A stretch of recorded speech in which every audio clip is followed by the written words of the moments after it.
Hello, good evening. My name is Amos Tarfa, and tonight I'll be sharing briefly about some lessons from the life of Harriet Tubman. I had heard maybe here and there or seen different things through the years referring to Tubman probably, but I had never had the opportunity to dig a little deeper, and I'm still doing more work or research in that, so I'll be studying even more about her life as I've found some books that tell her more about her story. But I saw a movie that someone had recommended about Harriet, and so I watched it just to learn, see some of the things that happened there in the historical context. It was quite a good, I would say, eye-opening movie into many issues around the 1860s and 1800s.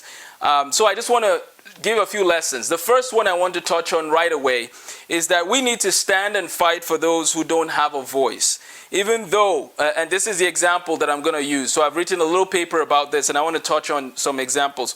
So we need to stand and fight for those who don't have a voice, those who are put aside, those who cannot speak for themselves. We need to make sure that we're willing to speak for them. How does this tie to Harriet? Back in the 1800s, 1860s, 50s, and 60s, there were some white people who were, of course, we know that there was slavery. Some white people involved with slavery back then and were pro-slavery. But I don't know if you know, there were white people that were anti-slavery back then as well. And I think that it's very important that we're very careful in how we respond to people we meet who might be of a different shade of skin, of brown, as my friend would call it. We need to be careful how we look at people and not just assume that because they're part of some majority that they somehow have a problem with everybody who is within a certain minority. This is important because when you look at what happened in that context of some of the white people that were trying to help end slavery, you would realize that today we can apply that lesson in our lives whenever you're in a setting where you are a part of a group that has a voice and you can then speak on behalf or be an encouragement to those who might not have a voice of their own. This applies to many areas of society, and we can get into some of the details. But one of the things that is interesting is that we forget that morality needs to have some sort of basis for it to be valid. And so you and I, we need to ask ourselves, what is the basis for that which I am calling right and wrong, right? And I stand on the basis of using the Bible, the God's word, as my basis for what's right and wrong. And so when I see things that cause others harm, when I see things that are not honoring to the Lord, I need to speak about it, and I need to do what I can in bringing justice and bringing freedom to those who don't have a voice. This applies to all people of all backgrounds, from the beginning of life, from conception, all the way to the end of life. I need to stand for what's right. I need to stand for truth. My friends, one of the things that troubles me today and has almost just made me cry over and over again is a recognition that in our day and age, sometimes we reduce morality to just choices that people make. We reduce morality to that, not recognizing that we are setting a double standard the moment we do that.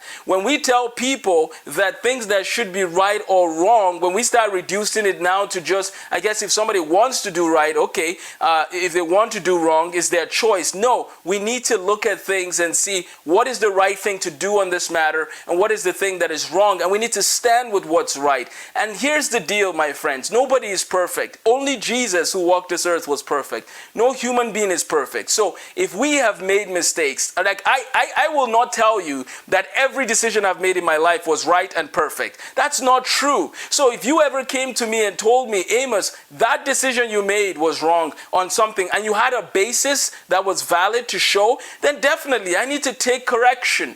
And I expect the same, and I hope the same for others who might call themselves friends. See, one of the problems of social media, amongst many other problems, is that we sometimes think that the louder we speak on a matter, the more valid the matter is, if that matter is actually wrong.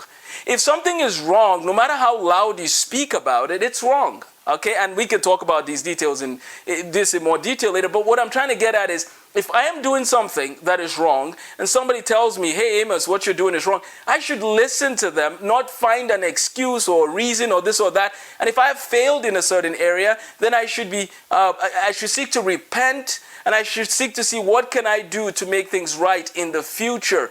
See, choices have consequences. That was pretty straightforward many years ago. But now you say that and people look at you like you're from the, I don't know, the dark ages. Choices have consequences. And if you make a choice that leads to certain situation, you have the consequence, you can learn from it, and you can seek to do better next time.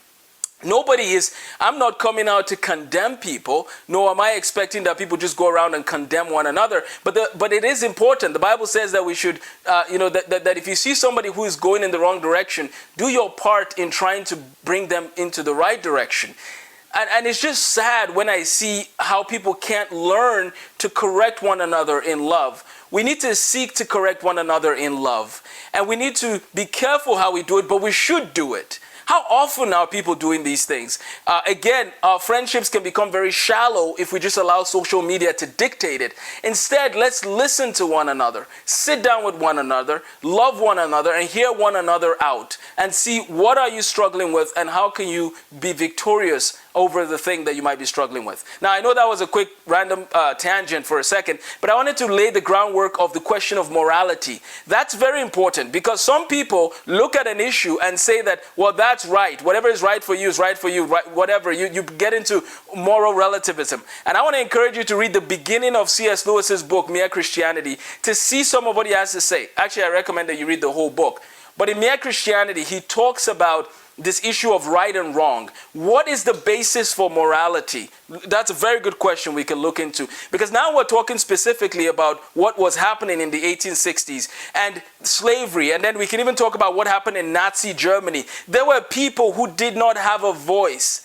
And so when we look at that, fast forward to today, you have a moral code that says that all lives are valuable because they're made in the image of God. What are you doing then to speak for those who also were made in the image of God, in loving them and in caring for them? See, there were white people in the 1860s who were trying to stop slavery. There were people of different races doing what they could. So we can't look at people and judge them simply by the color of their skin. That is not right.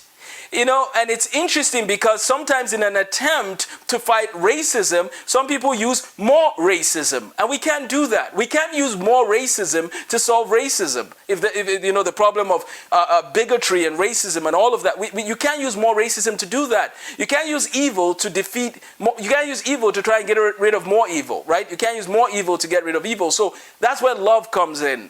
In 1 Corinthians 13 in the Bible, it talks about love. We can dive into that later, but I want to remind us the two greatest commandments. Love the Lord your God with all your heart, soul, mind, and strength, and love your neighbor as yourself. So, that's a lot to chew on. Sorry, that was a long introduction. I haven't made a video in a long time, so I feel like I'm catching up on a few things that I've wanted to talk about. So we need to speak for those who don't have a voice. How am I doing in that? How are you doing in that? How are you doing in standing and speaking for truth, in standing and speaking for people to be free in different circumstances? So, number one about Harriet Tubman's story or the movie that was interesting was watching that there were white people that encouraged her in her pursuit when she got to freedom. Number two, of course, was don't judge a person by the color of their skin. You know, one of the things that has been flying around, and please, we need to remember that when videos or audio things are made and put on Facebook or YouTube, there's so much more that can be said on the matter. So you can't judge people based on what they don't say. You have to look at what they are trying to say and make sense of what they're trying to say. And then if you have a question or a comment or suggestion, you can put it out there and then they can add more. But sometimes I've seen, as I've read comments, I see where people are almost saying, well, you're trying to talk about this. Well, what about all these other things? And you might have seen this funny meme where somebody said something like, I like oranges, or I don't like bananas, or something like that, or I like oranges. And then they started shouting, the meme was basically saying, well, are you trying to say bananas are not good, blah, blah, blah. And the idea was the person was trying to speak about one issue. And the next thing, they're getting accused from many angles. Guys, 2020 has already been interesting enough. And maybe it is that people are just struggling. They're just struggling, and therefore it's coming out in such a vicious way on social media. My friends, we need to cool down. We need to listen to one another. We need to understand what one another is trying to say. It does nobody any good when people are just vicious and attack one another on social media or any other form, when we are going through things and people are trying to figure out this and that and the other. Some people have lost their jobs. Some people are looking for where their meal is going to come from. And then we go attack and be vicious on social media. Oh, we have to really think about what we're doing. We really have to listen to one another. You know, what's interesting is that a lot of these things will pass, and they will pass soon. You know, the election season will pass, and COVID will pass, God willing. And the question is, where will you be then with your friends? The ones who you grew up with, or the ones who you love dearly. When all this passes, how are things going to look? Because if we do not love one another in the midst of this, we might just find ourselves getting so divided that even when all this has passed now, we've lost relationships. And I'm not talking about maybe your friend that is doing things they shouldn't be doing and calling you to do things that you shouldn't do. No, I'm just talking about your friends who might have a different opinion from you about certain issues. And how are you treating them in the midst of this pandemic era? There's so many topics that can cause us division. And I'm saying all this to lay the groundwork for the next lesson I learned from the life of Harriet Tubman. There's so many things that can cause division today. And I understand that people have sincerely held beliefs. For example, mask wearing. People have sincerely held views on some of those issues. I'm just trying to give you an example, right? So then I watch or I see dialogue go back and forth between people about that issue. Or I see things happen about another issue, right? Again, the election cycle. And I can't dissect all of that in a 15-minute video. My point is, where is the love and the patience and the kindness of listening to one another? Let's strive for that. So back to why I was saying all of that, to lay the groundwork. Again, the groundwork I'm trying to lay down is when you look at the issue of skin color and you associate it in 2020 always and only to the topic of privilege, I want to tell you that if somebody is hurting, like some of the people I've mentored by God's grace quite a few people, and again, independent of skin color. And some of the people I've mentored and I've been able to encourage and help through trials and so on, were people who had a lighter shade of brown skin, okay? You know, I have a friend who made a good point, and I've been thinking a lot about it, of the fact of different shades of brown skin. But okay, so my friend had a lighter shade, right? People will say he's white. And but this friend of mine that I helped, from the age of 14, practically till about the age of 54, so about 40 years of his life was just in and out of different prisons and different things. And, you know, again, he was responsible for these choices. Don't get me wrong. But the point I'm trying to make, and one of these days I might have to interview him in one of my videos so you guys hear some of his, what he thinks of all, you know, just to encourage young people growing up and all of that, of what you should not do, because he loves sharing his story. But one of the things that's interesting is that if you saw him at a bus stop, for example, if you saw him at work, you just assumed that because of his skin color, he has all these privileges, right? And I understand what people are speaking about. I actually spoke with a pastor who was talking about how in the 60s he got a job on the railroad. And this pastor was telling me, okay, this guy is all for standing for truth and speaking out for others and so on. He's a conservative pastor in the Midwest. And one of the things he said was basically, he watched people, or he saw situations where people of certain skin colors would not get opportunities in the 60s working at the railroad, and he would get it simply because of his skin color. And he said that. And I said, yeah, I agree. I understand what he's talking about now. This pastor was sharing with me. And so that story, right? And then the pastor was sharing with me how things have changed, of course, in 2020. A lot has changed. There's more opportunities than there has been in the past, in the 60s especially, okay? So here's what I'm trying to say. This friend of mine, if you saw him and you told him that, you know, look at your skin color. Because of your skin color, you're more privileged than this person or that person or the other. You would actually be putting a lot of, they call it putting salt on his injury. Because he's hurting, trying to get a job. He has made choices in his life that has led him to a certain place. And he's just trying to get certain things on track. And for you to put that to his face about that issue, that would not be loving to him, right? I'm just giving you an example. We should not just look at someone's skin color and place a judgment on them. Instead, we need to hear them out. You need to meet them where they're at. Love requires listening. So you need to listen to where they're at and meet them where they're at. My friends, there's so much that is going on. And again, we'll get more videos in the coming weeks. But oh, we have to listen to one another, we have to be kind to one another, and we have to stop putting blanket statements and blanket things over people. Instead of looking at an individual story, we need to stop lumping them simply based on one character or one trait that they have. Sometimes traits that they can't even control. Martin Luther King Jr. says that one day he was speaking, he said one day he wanted his children to be judged based on the content of their character, not on the color of their skin. Unfortunately, we might be rewinding and going back in time with some of those issues. Let us not judge people by the color of their skin. And so when Harriet Tubman was doing what she was doing and trying to make things right in her world, there were black people that were essentially going against some of what she was doing. There were black people that were not supportive of her. There were black people that would probably cause other black people who were trying to escape to get into trouble. So you can't just look at a person and make a judgment based on their skin color. They might actually be doing the right thing or the wrong thing based on, again, that window of time in the 1850s and 60s. Just trying to give some context of skin color is a very limited thing in terms of what it tells about somebody. Number 3, again, what happened with slavery is sad, very sad, but we have to be very careful in how we respond to the history of slavery. We look at Harriet Tubman's life and some of the, get into a place where she had to forgive some of these people. And one of the things that I remember is, what's her name, Corrie ten Boom. She also had to face that. She basically survived the Nazi regime and the concentration camps. So suffering and pain that has been caused by others, the slavery and the story of the 1800s and the 1900s of discrimination and so on. These are difficult and tough things that we've seen in history. And these have happened, of course, in many civilizations through time. But the point I'm trying to make is you as an individual, me as an individual, right? There have some people that have done wrong to me on different levels. But how am I going to respond?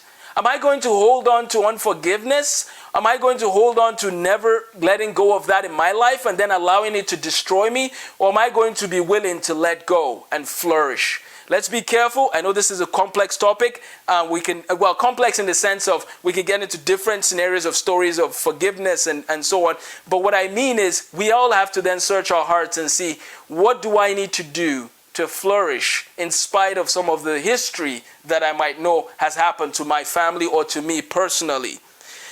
Of course, it was interesting in the movie and very sad that there were people in the clergy, people who were pastors, who were okay with some of what was happening back then. That is unacceptable and that is sad. The slavery that happened in America and the slavery based on the skin color and skin shades of different people is unacceptable. The Bible condemns when we talk about Christianity and early Christian church and so on, that view of what was happening in the 1800s has no place in the scriptures. The scriptures do not allow that. So when the pastors were doing some of that, that was very sad to see in the movie. And that calls again for the clergy today and people who might be pastors or elders and deacons. What are you doing in standing for truth? What am I doing in standing for truth? Because those who come after us, we want them to look back and say, praise the Lord that those people stood for truth. Number 5. The nature of slavery, again, in the 1800s is very different from biblical, when you talk about Old Testament biblical times and slavery. I just want to put that note out there. They're very different, and there's books that have been written on this topic. If you want to hear more on that, please send me a direct message and we'll talk. And please also, as you watch this, feel free to share it with others. I will be putting this on my on my YouTube channel, which you can subscribe to, Amos Tarfa 1. That's the YouTube channel that I'll be putting some of these talks on. So please feel free to share this with other people. And if you have questions, I would recommend that you please just email me directly, amostarfa1@gmail.com. An email works better in having dialogue about some of these topics. They're sophisticated, they're complex, and somebody put in just a random one-line question might not help, especially if it just gets back and forth with other people trying to sort out through the questions. You can send an email, and then, of course, if you still want to put a comment, that's fine. So let's look at a few other things. Harriet Tubman suffered. She suffered. We see the suffering in how she was treated, in her sisters, in her family, and how they were treated. We see even back then people trying to get married and being restricted in who they could marry. There was just so much suffering. But her suffering did not stop her from helping other people. let us remember that in spite of all the suffering, she still was able to help other people. The next number, she found a way out, and then she went back to set others free. This is very interesting because if you didn't know, Harriet Tubman was a person of the Christian faith, and you can read more about her story. Again, there's books that talk about her life and her faith. But one of the things that is interesting is in the Christian faith, one of the aspects of the gospel is that one way somebody put it is it's like a beggar who has found food that goes back to tell other people where to find food. That's part of the message of the Christian faith. I have found food and I want you to find food as well. So we really have to be careful when we look at someone who might be looking at Christianity from the outside in. Christians are not telling you that they figured everything out and they're perfect and they don't have any areas in their lives that they want to grow. They are saying that they have found salvation and they have found one who has taken the penalty for their sin, and they found salvation in Jesus Christ, and they're seeking to become more like Jesus Christ. They're saying that they want to grow in becoming more like Christ, and they want to invite you into that relationship with Jesus Christ as well. That's something we have to be really careful with. And I've heard people who have concerns about Christianity. And I love having those conversations and dialogues about Christianity and the background and the basis for Christianity. But it's very important that we, those who might not be Christians, who are looking into the lives of Christians, to give them a chance to explain what is the message they're trying to share. And so Harriet Tubman's example really brings us to the gospel, the good news of Christianity. She was saved, she was free, and she wanted others to be free. That's amazing. Are you working to get others free? Are you working to give others food to eat? Metaphorically speaking, but you know what, practically speaking, we're in a situation where there's a food shortage in certain places, so we should also seek to feed others. And by God's grace, I've seen people doing this all across Nigeria, and I'm encouraged. And if you want connections to some of those, let me know, and I'll connect you to some organizations doing that. Some betrayed those who were trying to escape slavery for money. That is very sad. We see this during those days. Harriet's faith was strong. We need to grow in our faith, to trust God, in spite of things on opposition, to trust God. Wow, just the faith. I think of the faith. Do you know the risk involved in doing some of what Harriet was doing? Wow, but she was willing. She had the faith.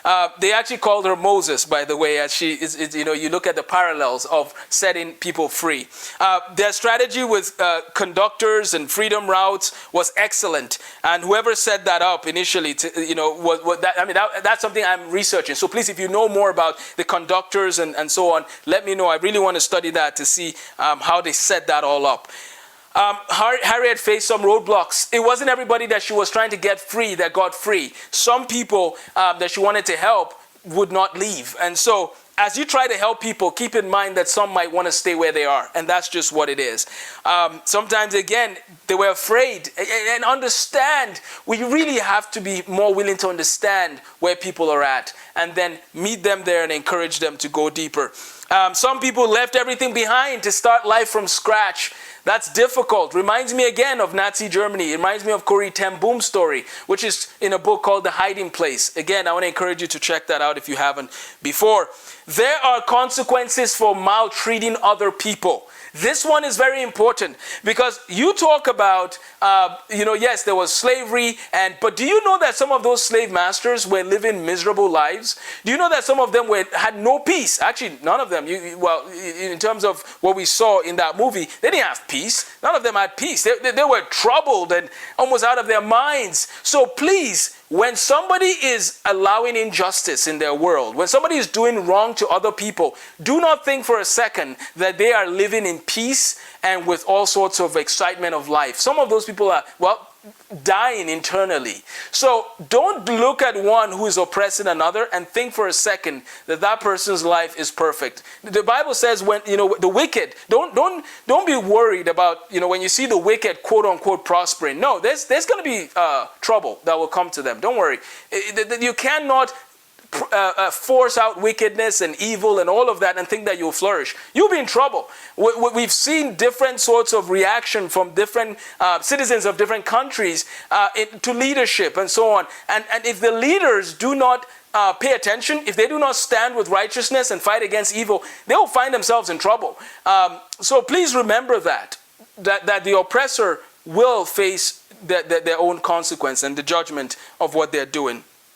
And so let's remember that Harriet's slave owners did not know peace, as we see in that movie. The black man who tried to kill Harriet in the movie, right? There was some of that, and we see that he was compromising. He was trying to go against Harriet for the sake of rewards or whatever, or status, and he ended up getting in serious trouble. And that's part of the nature of evil, is that, be careful not to follow evil, because evil will hunt you down as well. Okay, let's wrap up with the remaining things. Some of the people who were harsh to their slaves faced serious consequences, as we said. Harriet had favor from God. We need to ask God for favor as we try to set others free, as we try to help other people. I am glad that that there were people who were maybe first of all against Harriet, who then changed and were for Harriet. So it took teamwork to rescue the slaves. So some people at first were not part of her team, but they changed sides. Guys, it's never bad. It's never too late. Well, except when life is over. But it's never too late now, while you're breathing, to make a decision to say, I'm going to change. I want to stand for truth. I want to do what's right. And see, the thing is, there's so many things that we need to make right in our world. And so you need to recognize, just because someone is not standing to fight for an issue that is dear to you right now in front of you, doesn't mean they're not standing to fight for an issue that you are not fighting for in their world. So the question is not, will you fight for my issue only? It's, what are you fighting for? What are you standing for? Who are you loving and caring and giving a chance to flourish? That's a question that we need to really think about. Everyone has a role to play in seeing people flourish in our world. What is God calling you to do? What breaks your heart? What aspect of society are you seeing things that are wrong? And what are you doing about it? What tools do you currently have to do something about your situation? Do you have peace? Are you making the right choices and being willing to face the consequences of your choices? Remember that whatever you sow, you shall reap. Our nation, now speaking of America, again, is divided on many issues. But when it comes to the issue of race and ethnicity, again, it's a very complex issue, because not all blacks, and this is my summary again from the movie, not all blacks and not all whites were slave owners. In one sense, the topic can be complex, but in another sense, it can be very simple. Let us love one another, listen to one another, and help one another through every step of the way. Love is what we need to stand on. Love your neighbor as yourself. We need to pray to grow in our faith, and to pray to grow in favor with God and in favor with men, as it says in Luke 2:52. People can change, and that is encouraging. Our trials can strengthen us. So let us stand firm. And when the trials come, let us pray for grace. And when we make it through the trials, let us keep pressing forward. And even in the midst of the trials, let us keep pressing forward. Remember, what is interesting, this is an interesting thought to leave you with. By the way, Harriet then went on to fight in the Civil War to release even more slaves. And by the way, she was one of the only women to lead charge of one of those groups of soldiers that were fighting. Very interesting there. I was thinking about Harriet's zeal and passion to help people and to make a difference. Some of it reminds me of Deborah. If you remember Deborah in the Bible, if you don't remember her, read the book of Judges. But there are times where, like Deborah and Barak. Barak was called to something. Deborah was called to something, I believe, to then bring that support which she brought to Barak. Again, the book of Judges talks about her. But I think about people like Harriet, and I just think of others, right? Harriet, and we can go on and on, Eric Liddell. And what's interesting is, imagine you take some of what you gain as you're trying to be triumphant and to be victorious, and imagine if Harriet competed in the Olympics. I just thought that for a second. I was like, wow, she, just like if she ran, the 100 meter or 400 meters or whatever, after all the strength she got from what she did. Notice that her trials and her willingness to help others was strengthening her in other areas of her life, so that if she actually ended up competing, she would be on a different level then, because of all the work she was doing. So don't belittle what you're doing to make an impact. It is important that we do that, but let us also let us remember that translates sometimes to other areas of life.